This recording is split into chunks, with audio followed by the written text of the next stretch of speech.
Des propos qui inquiètent. Cela fait plus d'un an que les Français vivent avec l'épidémie de Covid-19 et les nombreuses restrictions mises en place par le gouvernement pour l'éradiquer. Depuis quelques semaines, les contaminations repartent à la hausse et l'arrivée du variant Omicron inquiète beaucoup. Olivier Véran était face à l'Assemblée ce mercredi 14 décembre. L'occasion pour lui de faire un point sur la situation épidémique.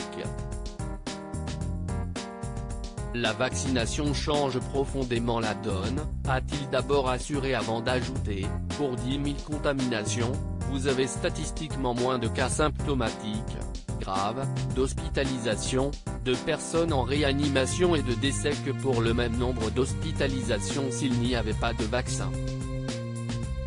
Selon le ministre de la Santé, si le pays ne disposait pas d'une campagne de vaccination massive, les hôpitaux auraient débordé depuis plusieurs semaines et la France serait en confinement généralisé, a-t-il conclu.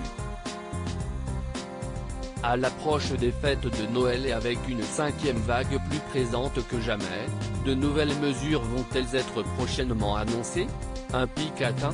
Pour le ministre de la Santé, le nombre de personnes hospitalisées en réanimation pourrait atteindre les 4 000 autour des fêtes, a-t-il affirmé. Une révélation également faite par Gabriel Attal quelques heures plus tôt. Toutefois, Olivier Véran a souhaité être rassurant.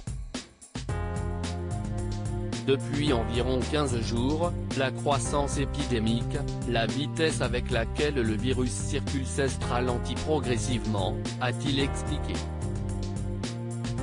Le ministre de la Santé a également évoqué 2 scénarios possibles. Le premier, si est-il l'évolution heureuse, celle de la décroissance de l'épidémie, si est-il à dire qu'on aurait progressivement 000 contamination, puis 30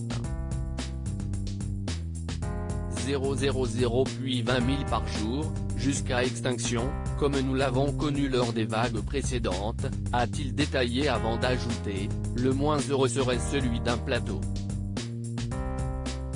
Si est-il à dire qu'une fois que le virus aurait cessé sa dynamique de croissance, il continuerait de circuler avec la même vitesse dans notre pays.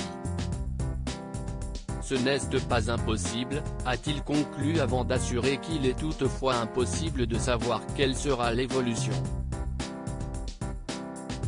Covid-19, quand aura lieu le prochain Conseil de défense sanitaire? Face à l'évolution de l'épidémie, le gouvernement a annoncé qu'un nouveau Conseil de défense sanitaire devrait se tenir ce vendredi. Le but? Examiner d'éventuelles mesures complémentaires, a annoncé Olivier Véran. De plus, l'Agence européenne des maladies a affirmé qu'il est important d'agir rapidement. Il faut une action forte et urgente face à la progression rapide du variant Omicron car la vaccination seule ne suffira pas, a-t-on pu lire. De nouvelles mesures vont-elles être prochainement annoncées, à quelques jours des fêtes de fin d'année? Loading Budget.